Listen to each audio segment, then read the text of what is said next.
That should work.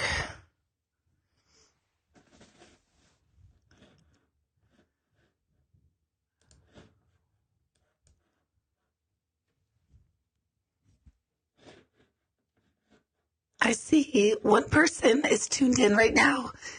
So I'll just wait a few minutes till I see more. While you're coming in and joining, just type in where you're tuning in from.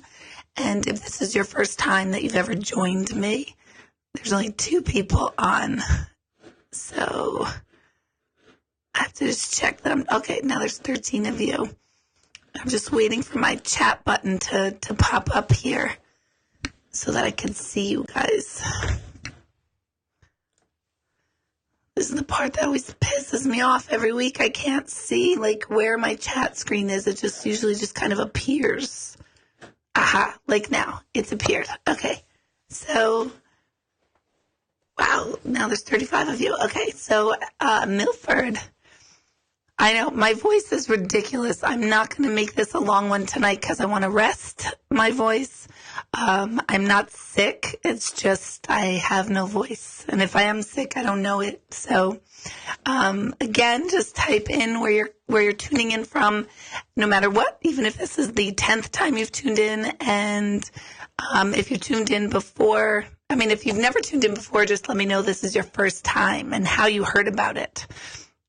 And I love to see, everybody's familiar names that keep popping up here. Makes me so excited. So, yeah, no, I feel fine. Melissa, I feel fine. I just have no voice. Ooh, someone's tuning in from Florida. Us up here in the Northeast are totally, totally jealous of all of you in warm weather. At least I am.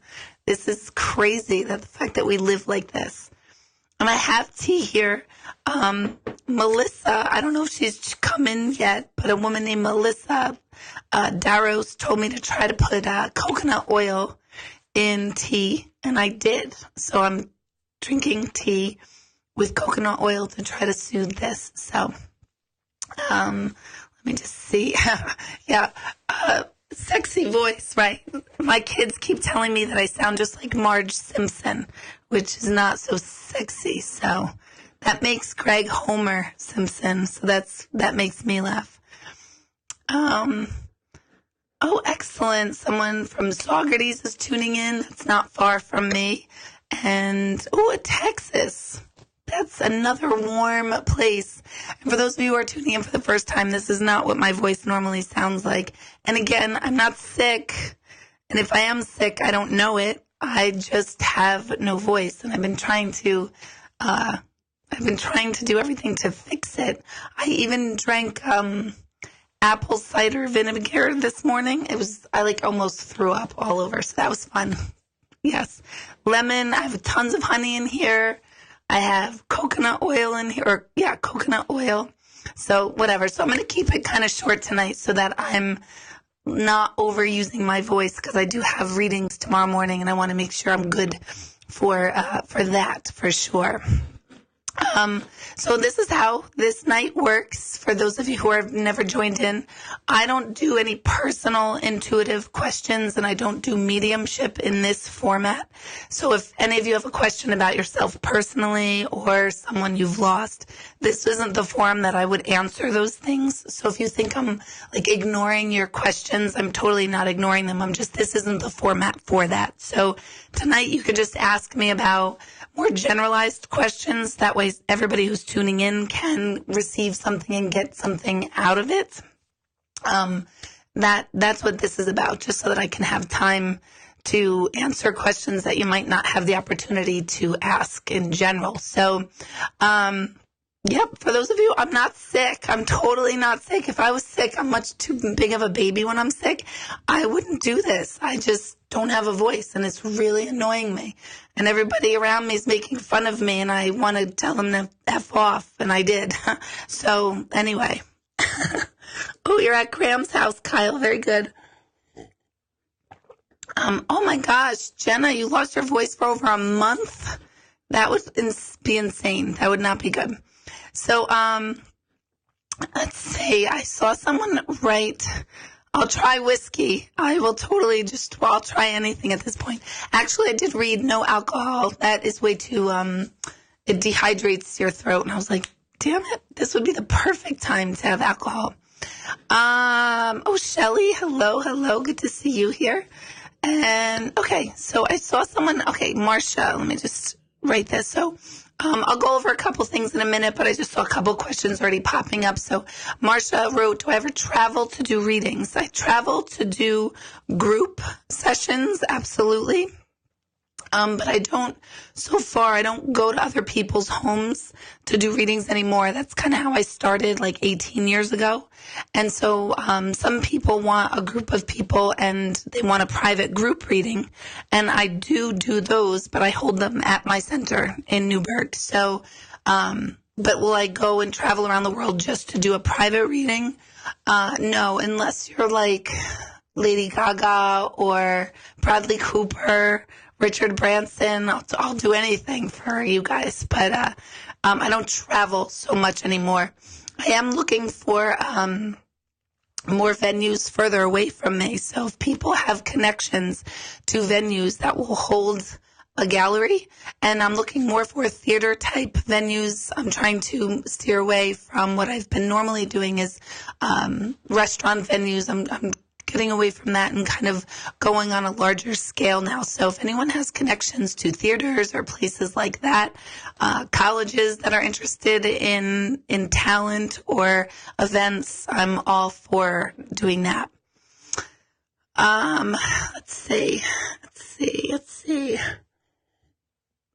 I'm sorry if you're going to hear me slurping my tea. It's going to be it's going to be this night for sure. So, okay.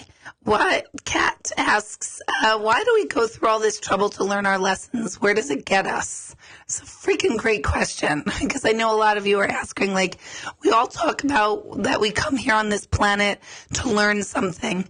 And we all like wonder, okay, good, I learned it. Now what? Let's be done with it.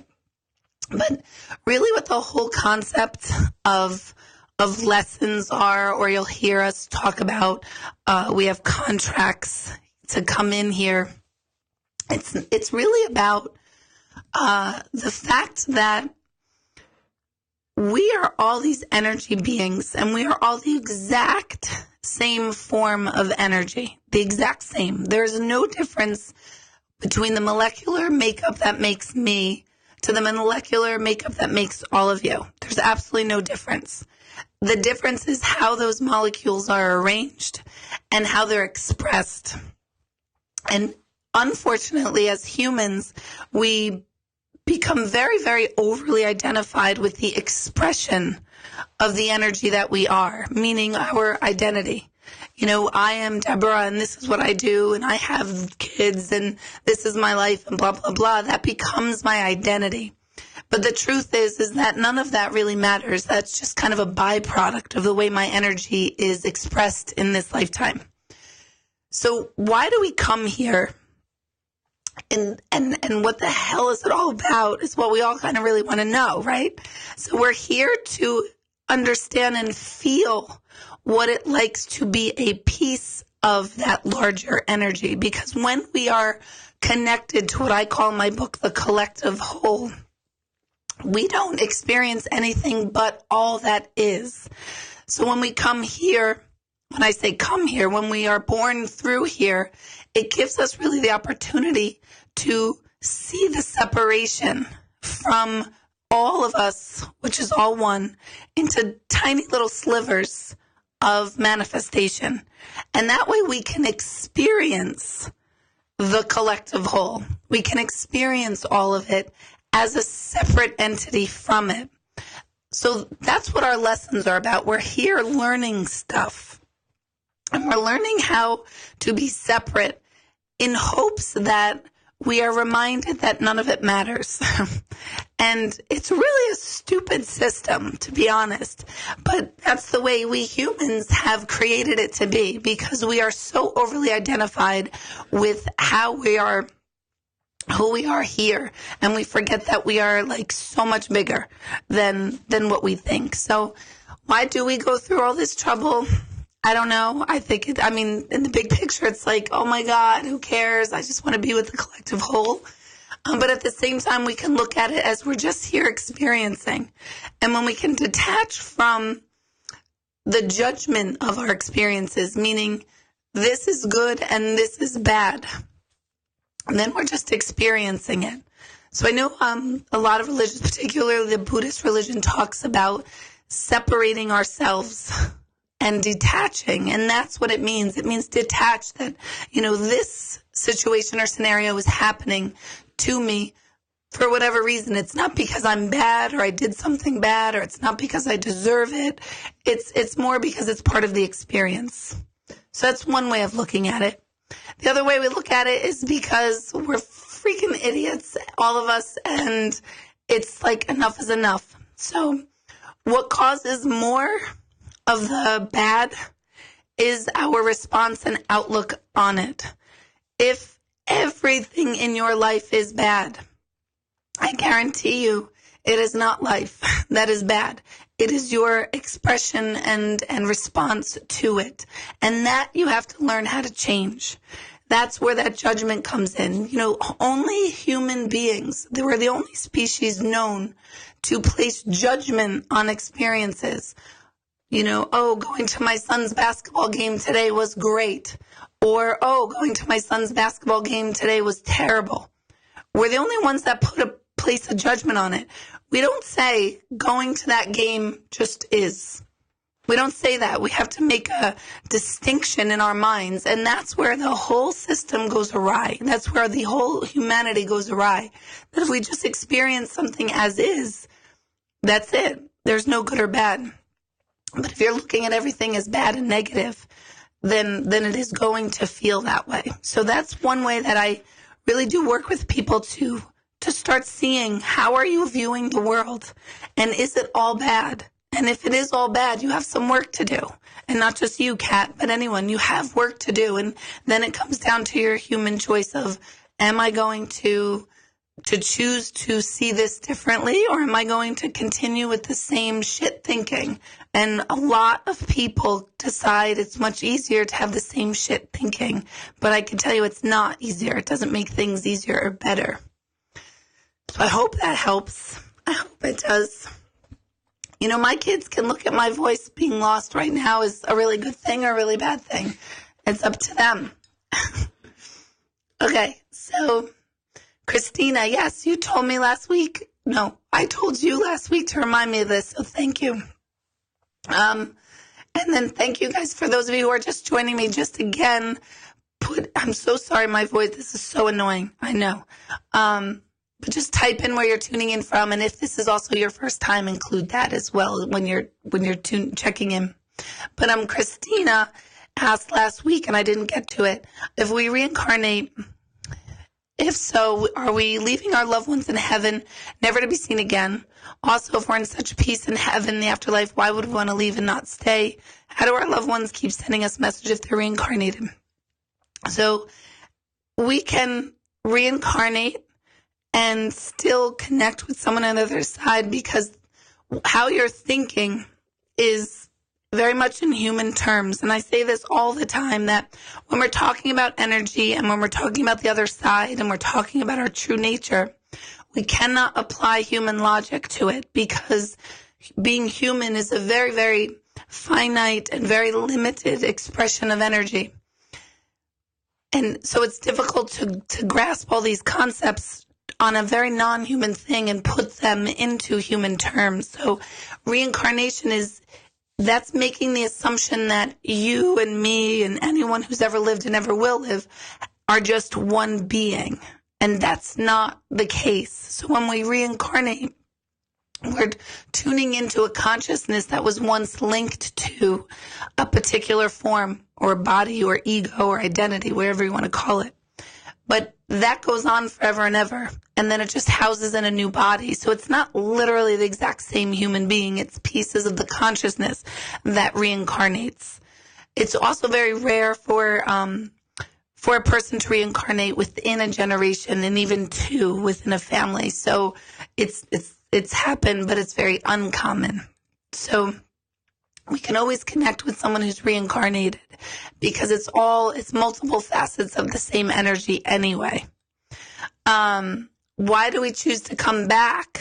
If we go to heaven and that state is so wonderful, why do we choose to come back? And that goes back to the question I just answered before that, is that we are here because all of a sudden we need to experience, instead of the whole, we want to experience being separate from the whole so that we can see and understand the whole from one vantage point versus being the whole.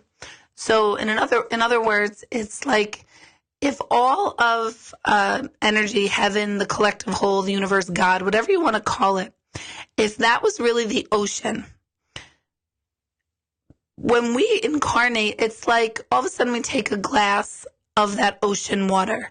And that ocean water, that's the same right now, and me and you and everyone else, is all the same ocean water. It just took on a different form, in this case, a glass. Someone else might say, I want to be a pool full of this ocean water, or I want to be a tiny thimble size.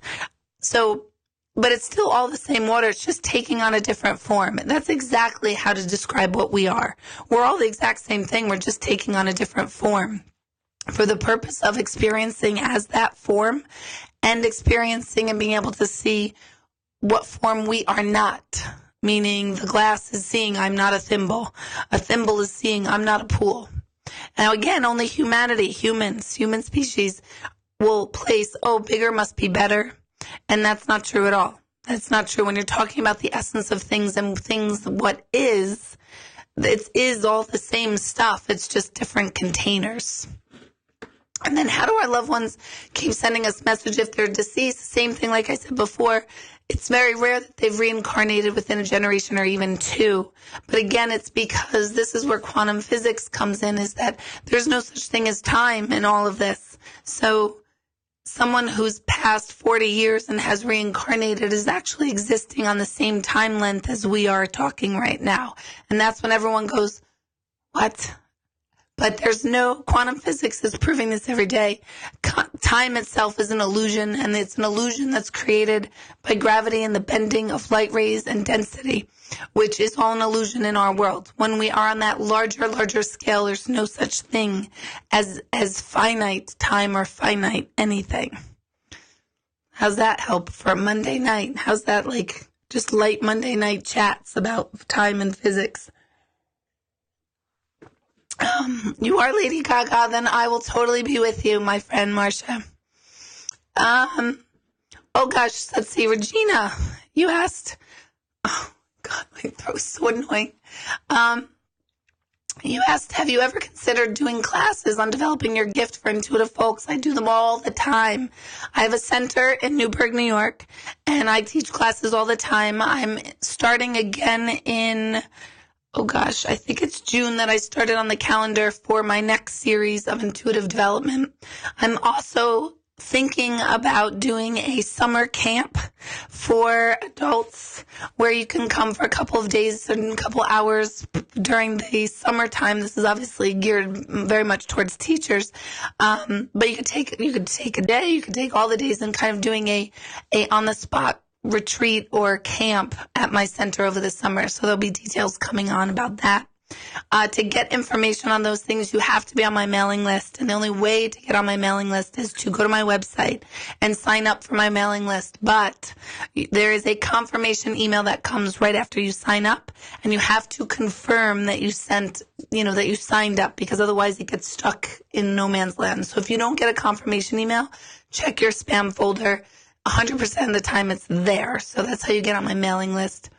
Also, moving forward, I'm going to do these Facebook Lives on my YouTube channel, and I'm going to go straight to there. So I get a little bit more, it's a little bit easier for me to do the interaction. I can see your chats differently and better and clearer on YouTube. So if you haven't registered or signed up or subscribed to my YouTube channel, you need to do that. And I put the link in a post on my Facebook page before I started this, so you can find it that way. But next week, that's where I'll be broadcasting from, is my YouTube channel, not so much Facebook. So make sure you spread the word on that and make sure you like that page. Yes, Chrissy. Can I ask the spirits to find my voice? I think it's the spirits that took my voice. They're like, okay, shut up from you. Enough. We're good. Stop talking on our behalf. That'd be perfect. Either that or like my kids ask the spirits, or Greg, whatever. He better not comment because I'll kill him. Yep, I will. Okay. Can't we just stay up in heaven? Well, yes and no. We don't want to, so that's why we're here. And secondly, this is all what my book is about, is how to create a little bit more of heaven on earth, heaven in your own life. Heaven is a state of being, a state of consciousness, a state of awareness. It's not an actual location. And we can adapt those principles that the deceased have. We can adapt them in our life now. And that is completely what my book is about. Because when I started doing readings many years ago, people would leave my office and I wouldn't hear from them again because I didn't have a center and I wasn't doing classes and I didn't have means to follow up. And I'd always wonder, like, I wonder if that helped. How are they going on? And I'd find that people, like, were so thrilled with the reading, but they wanted more. They needed to learn more. They want to grow. They want to learn energy. They wanted to connect to the other side themselves. They want to connect to themselves. And that's what started me finding a path to create a center so that I can help people with that part of life. So there's afterlife for us survivors here after we've crossed. And that's where heaven on earth comes in. And that's 100% what the book is about, where I describe the afterlife and what I've learned and where I've come from and how I do what I do and all of my story. But importantly is to really start thinking of the afterlife so much differently than you have been reading before. I feel like a lot of times mediums make this something like, oh, we can do this and you guys can't. And that pisses me off because you guys are more of a connector to your people than anyone. You're more intuitive to your own lives than myself or any intuitive will ever be. So my real job and my goal in life is to connect people to the dead parts of themselves. And that creates a heaven on earth. So you can do that by learning to understand the concepts of energy, understand what it's like to be human, understand why the same shit keeps happening to you over and over and over. That's the stuff that really, really, really excites me all the time about people, meeting people. So, oh my gosh, I'm just reading now all these people tuning in. I love it. I love it. I love it. And for those of you who are nearby or want to travel to my center, I have meditation. It's meeting next Sunday night at 7. You just show up. It's $10 to come. You can bring a friend. You can come alone, but just show up. And all my address is on my website, or you could email my office for more details on that. But I really want to teach. I want to teach people because that I had said at my gallery this past weekend that if you give a man a fish, they eat for a day. If you teach a man to fish, they eat for a lifetime. And I'd much rather teach people how to feel connected to themselves than people to think that myself and only a few other thousands, but few other mediums can do that for you. I think that's ridiculous. So I like to teach, and that's where I'll be doing a lot more teaching over this year. We are talking about online classes too, for those of you who are far away. So it just takes a lot of my non-detailed focus and attention to put all that together, and that's what's taking it so long. So, but that is on the horizon. On that, I have a vision board workshop on February 17th. It's a Sunday afternoon, so there's opportunities all the time to come work with me and have me work with you on how to manifest things, how to change your thinking and your life to create heaven on earth for yourself. I have some tea with honey. I have it. I like milk in my tea, so if anyone tells me not to put milk in it, please don't tell me that, because then I definitely won't drink it. I like it. Hold on one second. Oh my gosh, why is it that every time I'm on Facebook Live, my ex-husband calls? What the hell? Can, someone tell him to stop? Unless he knows and he just wants to be like a star or something. I don't know. So, oh well. Let's see. Hold on. I see a long one here from Bonnie. Feel better. Yeah, I feel fine. That's what's like, I could totally play it up and be like, oh, I'm so sick. I'm really not sick. I'm fine. It's just the voice. Great to see a Cohoes music hall. That was a very fun night. Unbelievable. So many things that like blew my mind during that night. My grandmother died at the hospital in 1998 when we were on the way back from dinner to visit her, and our car hit a deer. I say she sent the deer, or her spirit was in the deer, to protect us from seeing her die. She always protected me when I was young when a family pet died. Could this be true? Totally could be true. And I know people would say, like, oh my God, that's so stupid, or oh, that's so ridiculous, or someone's reaching. But Bonnie, you feel that, and there's no reason for you to feel that. There's no logic for you to feel that, right? So like very logical people often like roll their eyes at all this stuff. And to a degree, I understand that. But anything with the intuition, logic never applies. Never. You feel it. You just know it in your heart and your soul. So I always tell people, trust that. Trust that and tell fewer people about those intuitive feelings. And I would agree with you that most likely was her way and the universe's way of making sure you were at the one place at the right time. So I think you're 100% on that. Hello, John from Pine Bush. Good to see you on here. Let's see. You guys are saying I need more tea and honey to Greg. Yeah. Okay. Okay. Very good question, Maria. Oh, Maria. I think this came up a little bit last week, or maybe I was talking about it somewhere else and I'm thinking it was here. But why would a baby choose to enter the life of a woman who chooses to abort him or her? No politics. And I completely agree. This is not a place for politics. And I'm going to answer that question from the best place that I've heard about. And a lot of you may have religious beliefs or political beliefs. And honestly, I don't want any commentary on it because the question is being asked to me and Maria. And I'm going to share what I've learned. We all choose our parents. We all choose our parents. That goes for our biological parents as well as maybe the parents who raised us, because many people have biological parents, but then someone else raised them, whether they're blood relatives or adopted or whatever.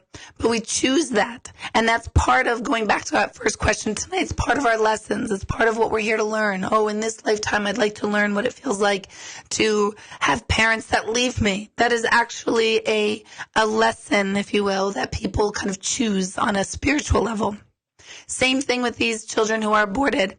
They choose this parent because they wanted to come in and go right out. They did not want to stay for a long time. So they already know who is going to do that, and they come to them, through them, and move forward. So I've never met an energy that's upset. Now, yes, there's so much to this. And yes, you think, oh my gosh, I think I just heard recently that New York State passed that you could abort babies very, very late into the pregnancy. I don't know if that's true or not. And I don't like that myself. My personal thing is that myself, I don't like that concept for many reasons. But on a spiritual level, all children pick their parents, and they're choosing the life that they want to come in for. So that's where I talk to women all the time, tons and tons of women who are feeling so sickeningly guilty that earlier in life they chose an abortion for whatever reasons, and they're guilty for decades later. And I constantly tell them it wasn't your choice. It wasn't even about you. So I know a lot of people get all fired up on that one, but that's the answer that I know from the energies on the other side itself. Oh, goodness gracious. Let's see. Yes, Nicole, I thought you would like Camp Deborah. I don't know what I'm calling it yet, but it won't be Camp Deborah, although now it might be Camp Deborah. Oh God, what is this? Patty. Patty writes, 3 people in my town lost their kids today. Why is it so many people are losing their children? We're supposed to go before them. So true. In logical, timeline-oriented logic, it makes sense that parents go before kids. I don't know. I don't know the stories of them. If I remember correctly, Patty, I think you two are also in Florida or out of the state, although I could be confusing you with another Patty. But you never know. There's so many reasons to that. I think also we do hear a lot about it because media is so much more widely spread, and a story of a young person is going to spread much, much faster of the person who was in their 80s and 90s, and it was, quote unquote, they were supposed to go because they were older. So I think our consciousness is also plugged into hearing it a lot.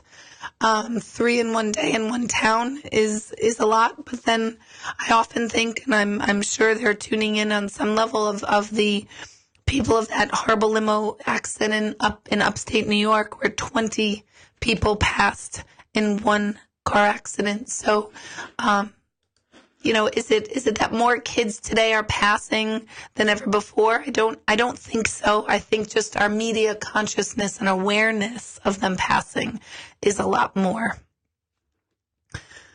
Let's see.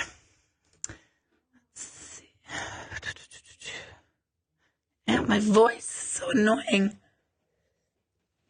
How can you get a copy of my book? Hello. We have tea delivery. Oh my gosh, they have a tea delivery for me. Miss Deborah. Oh my gosh. Hi guys. I think. Oh, okay, crew. Come on in, crew. Come on in. Gather around. Grab your seats. Are you staying? I mean, whatever you want. You can stay, of course. Pull up the chairs and that little thing. Oh my God, so now I have an entourage. No, I'm going to just stand here. What I think is happening is that they are using the tea to come in and have a little session. Is that true? Here, let's get rid of all this stuff. Okay. That's Molly, do you have a seat? No, I'm good. There's another one of those out there, I think. I think you should have a seat. So these are the cave teens. A lot of you have met them before. I think my son, let's see, Ben, son Michi, where is he? Over there. Katie's here. It's backwards, so I can't tell. And Molly, I'm sure Molly is your mom tuning in. Probably. Oh my God. Hello, Kim. This is Molly's. I hope it's okay that your daughter's live. So Nicole just asked, how can you get a copy of my book? You could go to Amazon and look up In the Presence of Proof by Deborah Hanlon. And you could also get it through my website, but honestly, Amazon is much faster. I am doing personalized intuitive copies. Those are more money because I'm actually spending time really tuning into your personal energy self, and I write a message to you personally. It's not mediumship, so I'm not contacting your other loved ones specifically, but I'm looking for guidance, and I have those available as well, but those you have to order through my website, and it's all on my DeborahHanlon.com. So, okay, hey Peggy, good to see you. All right, how we doing? I should have the kids answer. I love these kids so much. Oh my gosh, there she is. Oh,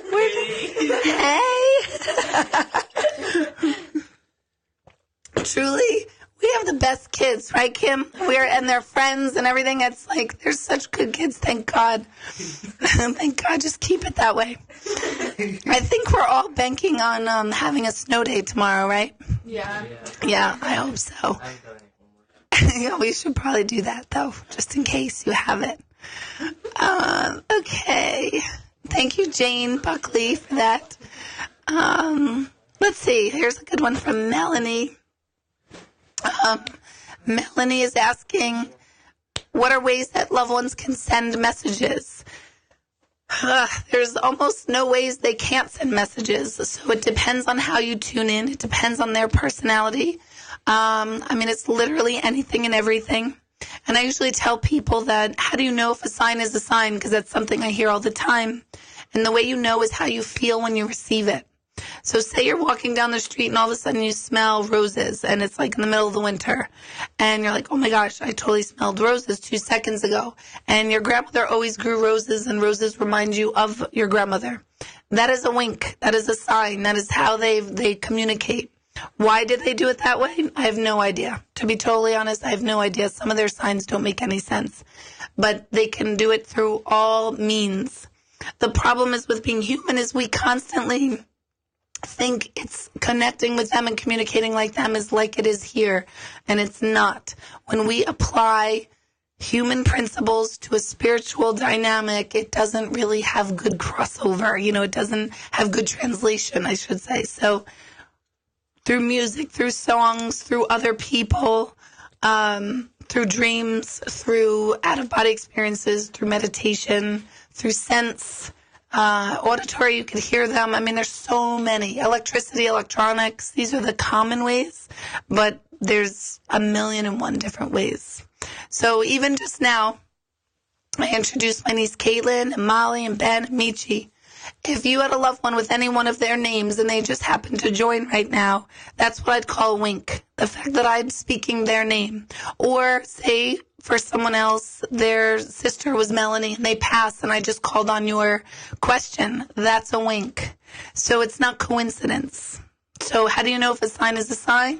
You know a sign is a sign is how you feel when you receive it. That's the most important thing. And I always tell people, like, when you really feel it, and then you start telling someone else, like, oh my gosh, my dad came to me, I know it was him. When it feels a little diminished and silly, once you share it, that's also a way you know it's them. Because all of a sudden when you talk about it to other people and they kind of put it down or they don't respond the same way, it kind of makes us feel stupid for thinking that was them. But so I tell people, share wisely. Share with people that you know will truly, truly listen to you. Okay. Hi, Eileen. You see her? Yeah. Oh, yes. Eileen, this is my son Ben, his shirt. This is his newest shirt that he released. His brand is called Eternal, which I think is really, really cool. I had nothing to do with it. But eternal and everlasting life and all of that, that's all him. So you can find him on Instagram at eternal.app. Right, Benjamin? Wait, don't you have PJ's Inside Out, yes. Let's see. false information? Yeah. Don't give my, wow, so isn't that funny that you're sitting there? Yeah, You know, right? Isn't it confusing? I'm really over there. Right. You feel, Oh, really? yeah, see? look. Like, Oh, I get it. yeah, like I feel like if I turn that way, I'm supposed to see you. Anyway, your mom said hi, Molly. Hi, Mom. Hi, Mom. Oh, here's a message for the cave teens. Oh. What do you think is the coolest thing about, God help us, what do you think the coolest thing about what she does other than secretly being best friends with me? So what do you think is cool about what I do or anything? They don't think I'm cool, I don't think. Everything. When you shock people. Like, Yes. Yeah, that's so cool. I like Yeah. that. Like I like so watching cool. their face expressions when she do the stuff that she does. Like at her most recent gallery. Yeah. You would Yeah. know if you were there. You attended. But yeah. But there's some girl banging on the floor because something with a yellow dress. It's like that's Oh, yeah. Yeah. That was and, crazy. That was current too. That was Yeah. wild. That was, Especially when it's That was- accurate. I think it's cool how you It was, can like, read the spot on. energy, see feel the energy. Like when we give you read the energy. names, and you can Yeah, just know, and you just that's know cool. from the name. That's Yeah. that's so fascinating. yeah, so my favorite thing to do with them is they will sit around the table and they'll be like, okay, and they'll give me the name of a kid in school and just the first name. Sometimes I'll ask for a picture, but very rarely. And I'll tell them all about them. And I'll tell them Everything, right. oh, they're really good at tennis, or oh my gosh, oh boy, what happened? Or oh, their parent passed or something. So I find that fun just because I need to keep them knowing that I know shit. I know important shit. So that's always fun. What about cool things that have oh, look, Tuba is saying hi to Caitlin and Molly and Ben, all her peeps, to meet you. Oh, I do light up when the kids are with me. I do. I really, really enjoy them. They're my favorite. This is Oh, first look. time. This is Christopher. I don't think he's ever come before. Have you ever come down? He's running away. Oh, my goodness. I do. I'm honestly so lucky that these teenagers hang out and we talk. I feel like they're my friends. So they tell me everything, almost everything, and stuff I don't want to know. Yeah, Jack normally tells. Where's Jack? He was playing Xbox. He's funny. Someone wants us to tell the yellow shirt story. I will say that. So I've done this for 18 years with full awareness, but I've done this my whole life, connect and know stuff. But I'm telling you, never ceases to amaze me. I'm still absolutely amazed when I am in the presence of proof, which is why my book is called that. But I'm in the presence of proof of an afterlife all the time. But at the last gallery, it was a theater. And at the theater, people were obviously on the floor, and then there was a balcony up top. And what people didn't really know or realize is that I could not see the audience at all because the spotlights were really high on me, especially up in the balcony. I could not see. So I was reading a woman up in the balcony, and I couldn't see her. I could see a silhouette of her. And her daughter had passed, and she said something to the effect of, her daughter showed me she had a yellow T-shirt on. And I was asking her, like, why is it a yellow T-shirt? And I'm trying to understand what this was about. So at first I asked the mom, did she, like, never wear color and always wear black or something? Because she wants me to tell you that she's wearing the yellow shirt. So I'm thinking, like, oh, maybe she's trying to tell her mom she's wearing something with color. That's what I thought she was meaning. And her mom said, no, it wasn't that she ever wore black. And I'm like, I don't know, but she's telling me that she's wearing a yellow shirt. And then all of a sudden the mom said that afternoon she packed her bag for a vacation or something. Oops, hold on. That was my timer. She packed a bag for vacation the afternoon of that gallery. And she wanted to bring something of her daughter's with her. And so she packed a Yellow shirt. yellow shirt. They were all here at that gallery. And she packed her yellow shirt just because she wanted something with her on that trip. So that freaked me out too, because I love when they talk in the here and now. I mean, that had happened hours before that gallery. That is how quick and present they show you, how quickly they're around. So that was pretty amazing. The yellow shirt there's always that one thing at each gallery that gets me, and that was it. So a lot of you are asking, what is a cave teen? Cave teen, I used to call them my cave boys, because my sons are like having little Neanderthals around, little cavemen, but they were cave boys, but they're growing up in their cave teens, so it just kind of stuck. But they actually are getting more civilized than I ever thought they would. All right, who is New York shoe seller? Because someone just said, where is your good-looking oldest son? So I think someone bribed this person to ask that. I don't know where he is, but he's going to be happy to hear that he's good looking. Yeah, the yellow shirt. I know, that's what I'm saying. I bet you it's Jack. I bet you. Let's see. Yeah, to get my book, you can search Deborah Hanlon on Amazon, and it should pop up. Someone's asking, why does Christopher have better hair than me? Who asked that? Kelly. You do have some. That was so weird. I thought he was right here. You do have Exactly. That's what I'm saying. It's so confusing. Shelly said they're so good to have around. They are. Okay. Let's see. I'm trying to find these shirts. I want to go back. She said, oh, some of you are talking in amongst yourselves. Which one of you said I sounded like Marge Simpson? Was that that was you? Yeah. So they're like, oh my God, you sound like Marge. And then I'm like, oh my God, I really do. Let's see. Okay, let me read this one for Christina. Actually, it's definitely Jack. Where? That's what I said. That's Tuba. Yeah, I'm sure Jack just made an account. No doubt. There's no doubt. Especially you said New York shoe seller. You said from Christina, you said there's no bad or evil energy, so is there no evil? As far as if there's good, there's evil.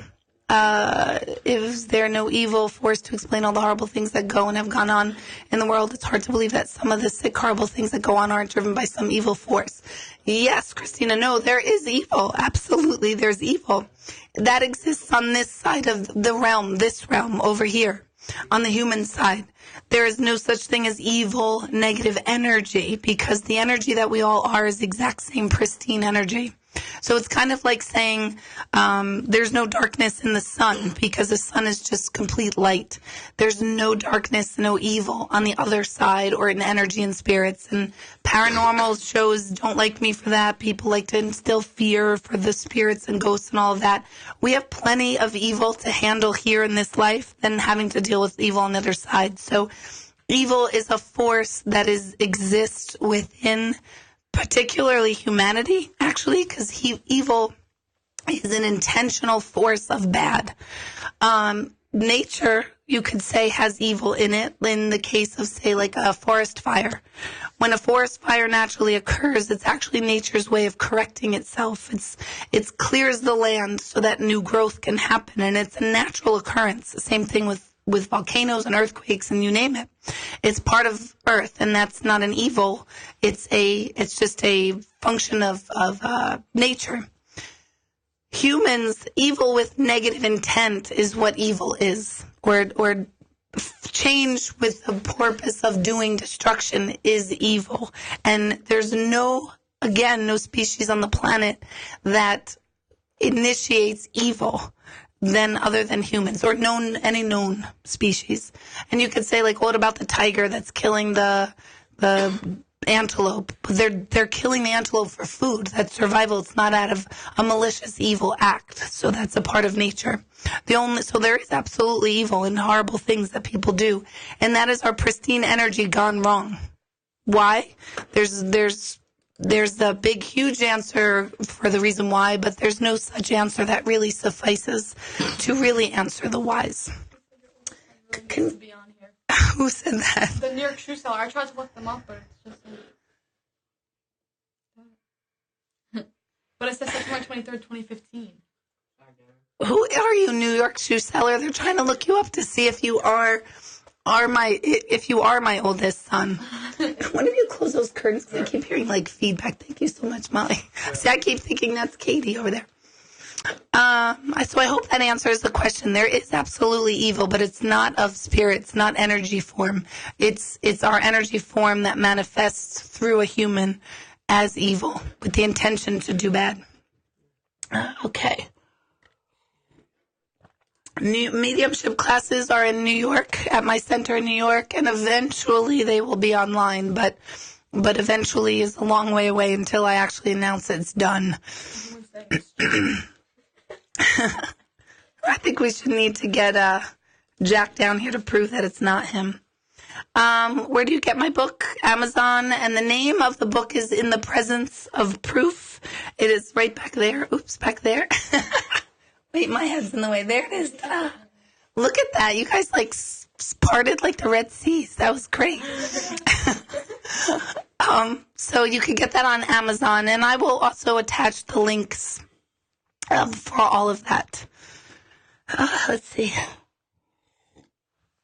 I'm just reminding you, I don't take personal intuitive questions in this format. I do more of generalized stuff so that everybody can learn. Everybody's saying hi to the boys. Let's see. Do we have guardian angels? Someone said that. You have that? I don't have that. Okay. Wait. Oops. Cat. I know it's hard. It was Jack. It was Jack. We are getting confirmation that it was Jack saying that. So how does he have an account from 2015? Probably me a long time ago. He definitely has time for that. Okay. Let's see. Donna, oh my gosh, Donna, I'm actually working on your book right now. So I think of your Christopher all the time, and his picture still hangs in my center, Donna. So, I thought you were New York's shoe seller. It was, Yeah. Just texted me too. It's ridiculous. Oh my gosh. Oh, someone asked if that's Caroline's kid. Yeah, you're here. Yes, it is Patricia. Oh, Patricia, I know who you are now. Owen's mom. Owen. I don't know if I should say the last name now because it's on public, but oh my God, yes. This is Katie. No, this is Katie. Owen. Yep. Well, I'll remind you. She has two boys. I can't think of the other one's name. my next show is February 20th. I'm really scaling down my events because I am going into a whole new direction. So my next one, I believe, is February 20th. I am leaving a week from tomorrow for a retreat that I'm leading in the Dominican Republic. And 13 other lucky women are coming with me, and we're doing a huge intuitive retreat and relaxation vacation. A lot of them are tuning in now, I can see. So I'll be away for that for a week. And then my next gallery is February 20th in Poughkeepsie, New York. And then on March 1st, I am doing another big gallery, and a gallery, for those of you who have never tuned in, is when I do audience readings. The next one after that is at their school. So their school is Walk Hill High School in New York, and every time we go in for basketball games, there is huge posters of me in like the cafeteria, right? And I am so mortified. Pictures. They're handing out pictures. I'm so like papers with your face on oh it. my gosh. I honestly, I love what I do. I do it. I talk about it all the time. But then, when I go into a game, I'm like, oh my God, please, I'm so embarrassed. They announce, hey, get your tickets with Deborah Hanlon. And I'm sitting on the bleachers, and I'm like, oh my God, please shut up. Stop talking about it. But in this forum, you should come. And I will be plenty uncomfortable because the kids and all their friends and teachers will be there. So that's in, oh my God. Look who's tuning in. Your kids are ugly. Someone said my kids are ugly, and that would be my ex-husband is tuning in. So there we go. Should I give you the middle finger now or later? I'm just kidding. It's like a freaking family affair now. Let's see. Okay. Oh, Kat. I keep picking Kat's questions, and I'm trying to go through all of yours. A lot of you get mad at me saying you keep picking the same people, and I really don't do that on purpose. But Kat writes, Sylvia Brown died and said this was her last life on Earth. What does she mean? I don't know. I think that would be wishful thinking on her part. We live many, many, many, many lifetimes, and I always say, next lifetime, I'm, coming back as, a cat or something, ridiculous. I'm going to be a dolphin, something easy. But I don't think that we can really, really know if this is our last lifetime, and no disrespect to Sylvia Brown whatsoever, but I highly doubt that was her last lifetime. Not saying that she's not good at what she did. She was good at what she did. But it's very unlikely that we are done quickly. So it could be that she wants to have this her last lifetime, but I highly doubt it is. Jack said hi at Drew Carroll. Okay, let's see. All right, do you guys see pictures? That is, this show really, this New York shoe seller, this show really needs your oldest son. That is my oldest son. Okay. Let's see. While I'm scanning all these questions, just tune in. For those of you who are early birds, I'm not on Sunday morning. I'll be on WHUD, which is 100.7 with Casey for her Sunday morning show called Shine On. I'm going to be kind of like a regular on her show, and we were just discussing a lot of different topics. So that's 6:30 to 7 a.m. on WHUD this Sunday morning, which is super exciting because I've been wanting to meet Casey for a very long time. Okay, James is calling me Bobby Brady. Oh yeah, I can sing When It's Time to Change. They don't even know what I'm talking about. Okay, Melissa, I just saw you. If a family has a history of infant deaths throughout generations, does that mean my family is prone to having infant deaths? No, that's a good question. I'm going to tie it into all things hereditary. So, all of a sudden, I just want to know, Drew, how did you even get in here? I thought I blocked you from my Facebook. So, I got to work on that. But anyway, I digress. I'm sorry. So, anything hereditary or anything that seems hereditary, like you're saying, prone to infant death, science is showing and proving that whatever we think is true is what we manifest. So, you can say that alcoholism is hereditary. And the behavior of alcoholism is hereditary. So we teach the next generation what's to come.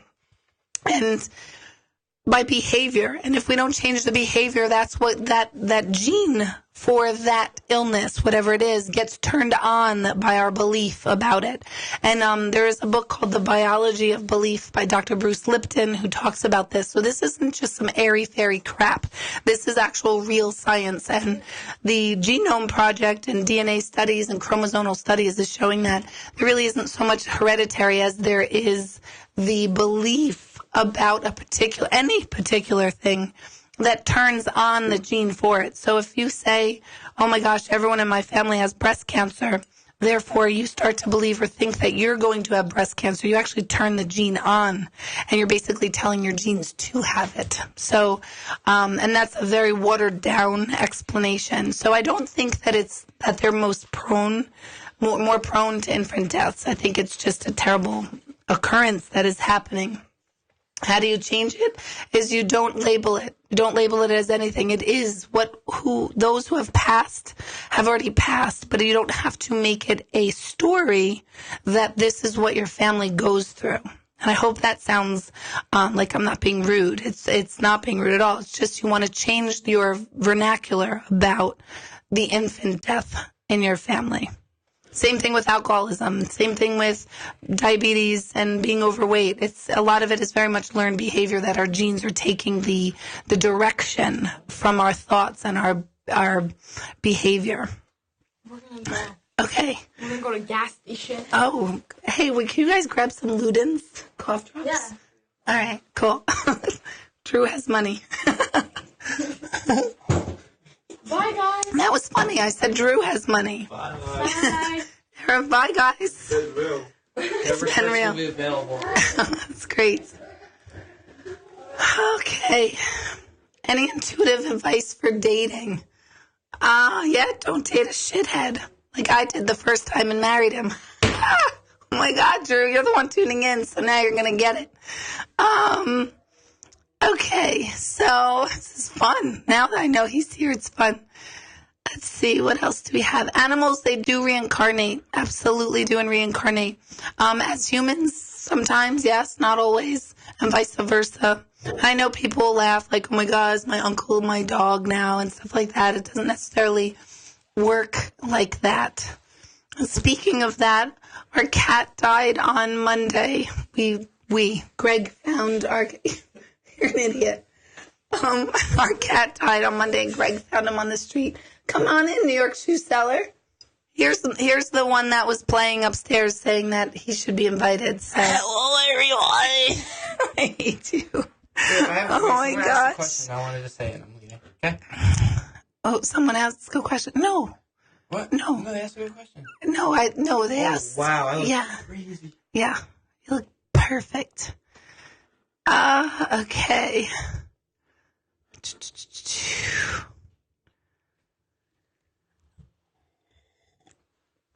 Let's see. I'm going to start blocking. Dad is tuning in, as you know. So Wait, someone asked a good question. let's see. I want to answer like real questions from No, it wasn't a people. real question. I swear. Go up. I swear everything I love, but I won't answer it. Really? Yeah. I highly doubt it. Christina, I'm going to get to yours. I think it was Christina that asked. What was the question about? Dating. Oh, yeah. I already answered that. Oh man. Yeah. I was gonna give her my Snapchat. Oh, my God. Oh, my gosh. If you want to, like, go to jail, you can connect with Hi, him. guys. So I like this question, Christina. You can sit and chat. Should I stay or should I go? It's up to you. I'll stay for a little bit. Yeah, I knew it. I knew you would. Do we come here to serve a purpose and learn a lesson, such as diabetes, or do we will it onto ourselves through learned behavior? Oh, it's a great question. It's a little bit of both. So we can come in this lifetime with a lesson, but we do get to choose how we learn it. So if our lesson in here is poor health, we can learn through poor health how to, what do you call the word when you override it or supersede it? So if you're going to make fun of me, you're going to have to leave. I'm sorry. So you can override it. So it's a little bit of both. It's like what comes first, the chicken or the egg, or what is more important, our nature or nurture. It's one and the same as well. So it's not even willing it through ourselves either. Remember, learned behavior is what we're taught, and we keep doing what we're doing until something interrupts the system to teach us otherwise. And hopefully it's our growth and learning that interrupts the system, and not some other external event like a death or an accident or poor health or all of those things. So I hope that answers. Okay. Ooh, Eileen asks, how can we determine what lessons we are supposed to master? I need the Cliff Notes. Yes. How do we know what lessons are our lessons? And I always tell people, I teach a class called Why Are We Here? And in that class, I have you really identify your main caregivers, who they were in your life, and what positive and negative things they taught you. And when you start to see a pattern in those responses, and this is the very, very Cliff Note abridged notes, when you start to see a pattern, those are the lessons you're here for. So if you were very, very poor as a kid and your main caregivers had a lack mentality or the inability to create enough finances to create a stable environment for you, learning how to be financially stable is one of the lessons you're here for. And you either learn it or you don't. So how do you know what you're here for? You start looking at what are the patterns, what keeps popping up in my life, and then how to respond to them differently is obviously a much, much larger, longer answer. But a lot of your lessons in this lifetime, Eileen, are how to rely on people, how to trust, not so much how to be trusted, but how to be trusted by the right people. I know you specifically, so that's some of yours. Rita, this is a good question. Have your children inherited any of your skills as a medium? No. I don't think any of them are mediums. I don't think any of them have desire to be a medium. They're all super intuitive, as all children are, but they're all super intuitive in their different ways. Yeah. I always say this one is, Jack is my oldest born, and what? He has a good judge of character. I'm going to punch him in the face. I'm going to ask you something live so you can't say no. Can I have money to go to the gas station? With that, no, I can say, no, ask your dad. He's tuned in. Have your dad Venmo you some money. They left me. Yeah. They left. Drew, hit him up with some money. It's your turn. So, Can I pay $10? No. For ice cream? No. We're going to have Sunday. Oh, yeah, I know. You hear that? So, yeah, what the hell? I'm busy. I'm working. This is actually me working. I know. Yeah. So, go ahead, take it, whatever. Oh my God. But Drew, you owe me $20 now. But anyway, I digress. I would say Jack has a very good judge of character. Like, he knows I'm a sucker right now is basically it. But as a medium, not so much. I don't think they have the desire to. So yeah. Tuba said stop, and he left. Okay, let's see. Ooh, I like this one. Again, Christina. See, I'm choosing the same ones.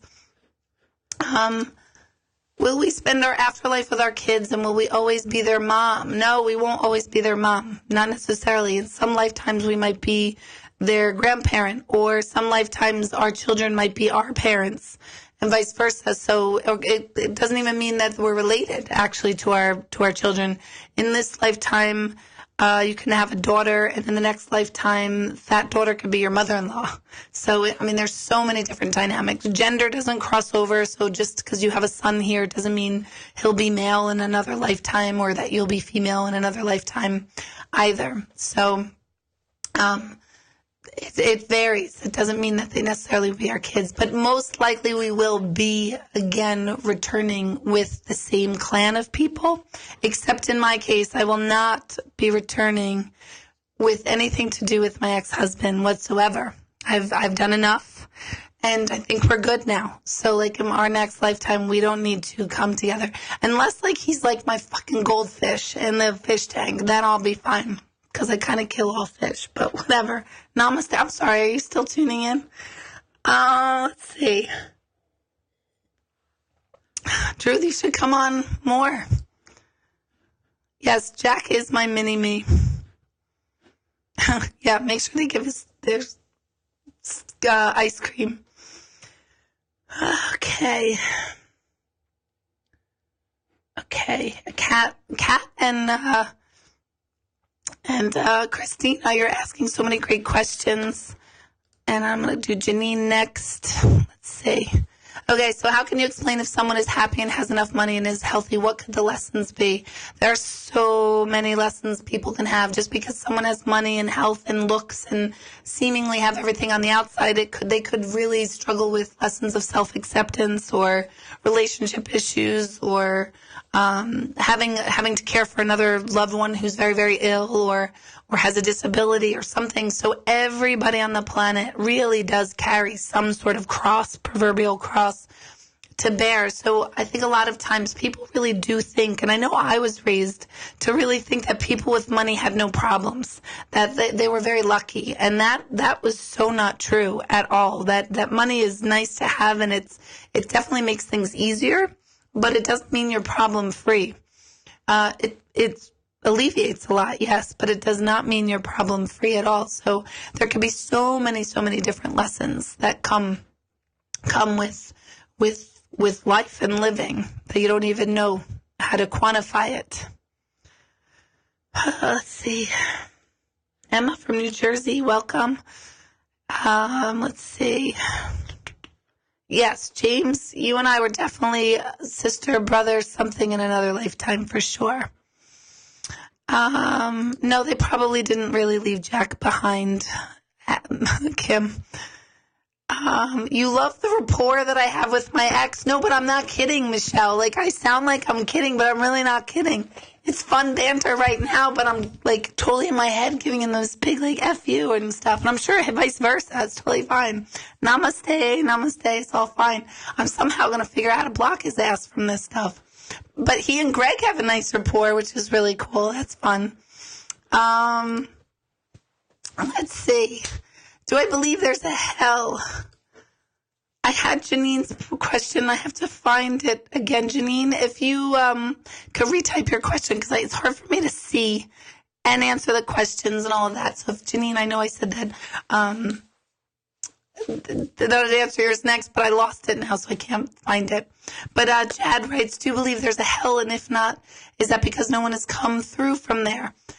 I have read thousands of people over these years, and people who have done really, really bad things here in physical life, and they're not in hell. And that really pisses people off. But I don't want you to confuse it with they don't pay for what they've done, because they do. But I don't experience and see anyone from hell that comes through, because hell is more a state of mind, a state of being. We're more in hell than anyone on the other side. But anyone who has done true, deliberate, intentional wrongdoing, lying, cheating, stealing, with real malintent behind it, they don't go get off like just no big deal and return to source with a slap on the back. They actually have to relive the pain they've caused others and the pain that ripple effect caused in their crossing over during what I call the great download. So they don't go off, scot-free by any means. But they don't exist in hell, because if in the beginning, if you were tuned in, we are all the same energy, and when we die, the only thing we lose is the body, and the body is the thing that gives us the illusion that we're separate. And the body, the identity, the person that we are in this lifetime is the only thing that we identify with wrongdoing and negativity. But the spirit and the soul in every single person is the exact same. That includes serial killers and mass murderers and terrible leaders. And we all have the same exact energy. It's just how we are manifesting it differently. all through our incarnation and our expression in this energy. We have the choice of that. I often have a lot of compassion for these evil doers. I mean, I don't like them, but I can have compassion that, thank goodness, in this lifetime, I'm not choosing to do bad and have things done with the intention of malintent, except when it comes to my ex-husband, but that's a whole other story. So that's justified. We're not here for that. I totally lost my train of thought because I said that stupid joke. So, no such thing as evil, no such thing as hell. We're more in the hell realm than anything on the other side. Let's see. How long does it take for someone to be reincarnated now? How long does it take for someone to be reincarnated? You didn't spell it wrong. It depends. It varies. I know past life regressionists who have done a lot of studies on it.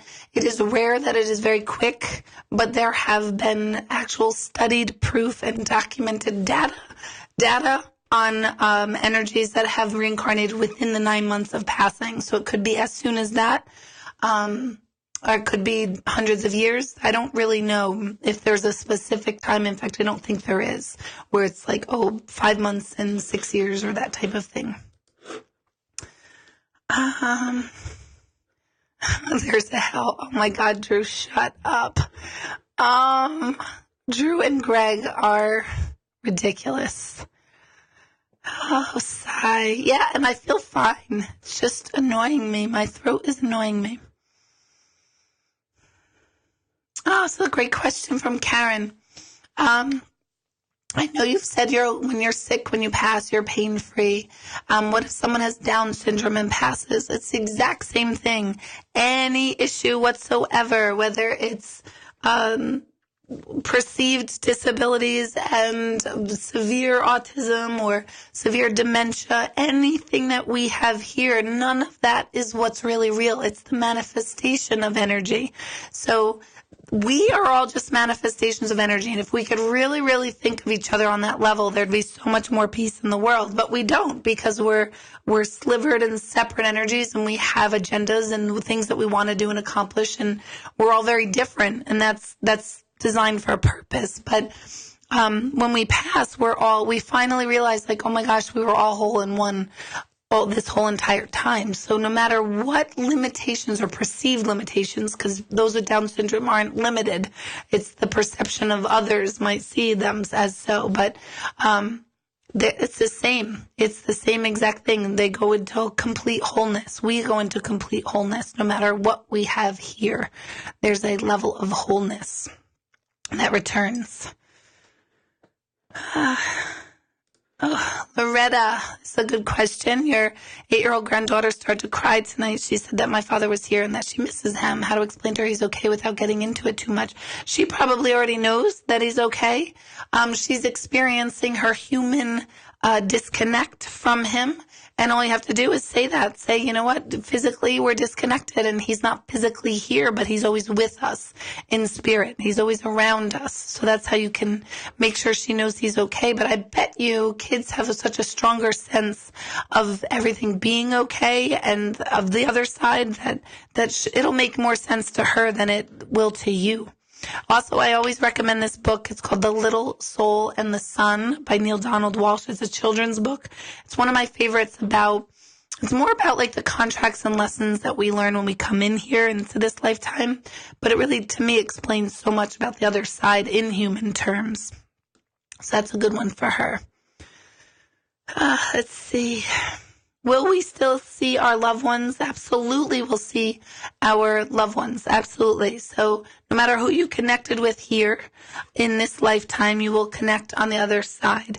Now that I'm speaking with you and you're tuning in and plugging into my energy field just through this medium, this not me medium, I mean the medium of Facebook, we will be reconnected when we cross, even if this is the last time you ever watch this. So the concept of reconnecting to those we love is much, much larger and almost impossible to get people to really understand what happens when we cross. For Shelly, I just saw that Someone asked if I believe in karma. I totally do. Sometimes I don't think I see it fast enough for some people. But Shelly said she feels some karma coming on to two funny guys here. My ex-husband and my soon-to-be husband, which is mind-blowing. But anyway, I'm going to start streaming this live from YouTube next week. So I'm not going to do it next week on Facebook. So in order for you to get on board at YouTube, you need to subscribe to my YouTube channel. So go type in Intuitive Medium Deborah Hanlon. I also provided a link on my Facebook page so you can find it that way, but that's the only way you'll be able to tune in. But from what I understand, we haven't totally tested it yet, but from what I understand, I'll have more capability of seeing your questions easier and that sort of thing. So I want to try YouTube next week, but you won't be able to join it unless you're subscribed. So make sure you do that. Let's see. I'm looking at my notes here. Meditation this Sunday at my center. I'll be leaving on a retreat next week. So my Facebook Live might be Sunday. No, it can't be Sunday night next week. So it might be very short for Monday night next week. And I am, for those of you who asked about workshops and things, I'm doing a very, very intensive workshop coming up starting March 29th. It is a 6-week-long workshop, over 30 hours of time with me, and it's called Energy Transformation Awareness, and it's level 1. This is where I really teach you a lot about your energy field. I'll have you feeling energy in the palm of your hands, and that you can feel it all through your entire body, and how to command energy and change your energy field.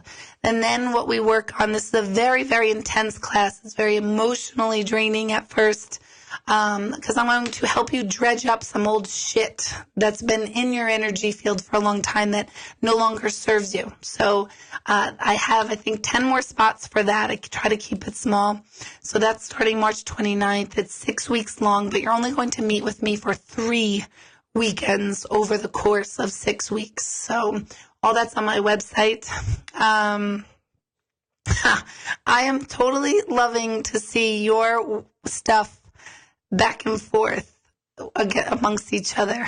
It's like I've got my little, what do you call it? I've got my little posse kind of sticking up for me. Melanie, are psychic healers legit? I don't know what you mean. In some ways, I would be considered a psychic healer, so I'd have to say yes. But how do people know if a psychic healer is legit? I tell people 2 ways. If their name is Deborah Hanlon. Just kidding. I'm just kidding. A psychic healer is legit if you feel it, if you really feel connected and get a good feeling from them, and that they're not subscribing to fear and making you feel nervous or upset in any way. You should feel calm and a little more centered, relaxed with any kind of healer. And word of mouth is really good. If you have someone you love and trust and someone you totally resonate with, and they have had a good experience with someone, then you should test them out. But going cold turkey to just any psychic with the intent of really, really needing a lot of grief work done, I don't recommend that. If you're going to a psychic just for shits and giggles and it's fun and you can take it with a grain of salt, then go see anybody. Absolutely, that's fine. But you really have to be careful, I think, who you see. Anytime psychics say there's bad energy around you or entities attached to you or evil or someone on the other side is really angry and not at rest or they didn't cross over any of that shit, they're garbage. I don't care who they are. It is this total garbage. So you can delete them. So, you mean medical healing and emotional? I'm not sure what you mean. Are psychic healers legit? So I hope I answered that, Melanie. Let's see. No, Drew, you're not coming. I spent 14 years trying to clean out your energy field, and I could do shit with you, so I had to bolt. That's why. So no, save your pennies, honey. Save your pennies and don't come to my workshop. Oh my God, this is so fucking fun. Yes. And those of you who took energy transformation awareness, it is pretty life-changing. It's pretty amazing. And if you don't have to use YouTube, Jed, you can just go onto a YouTube app or youtube.com and find intuitive medium Deborah Hanlon, and then you could sign up that way. So you don't have to like use YouTube, because I don't use YouTube myself. But it's not something you like need to like have, or you just have to subscribe to mine. So if you have any issues with that, Chad, just email my office. Maybe we could help you out with that. Let's see. Carolyn Martino Craig.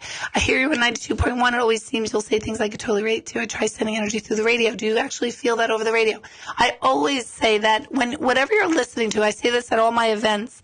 If I'm giving a message to, a caller on the phone or a person in the audience, and someone else in that audience or listening on the radio waves is totally relating and understanding that same information, that's not coincidence. That's what I call a wink from the other side. So that is 100% information you were supposed to hear at that time to feel connected to them. So you were, of course, tuned in and plugged in at those moments to actually hear those things.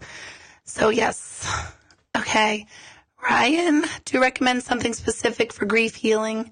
Is that what a psychic healer is? I know, and I know Melanie, I know who you are.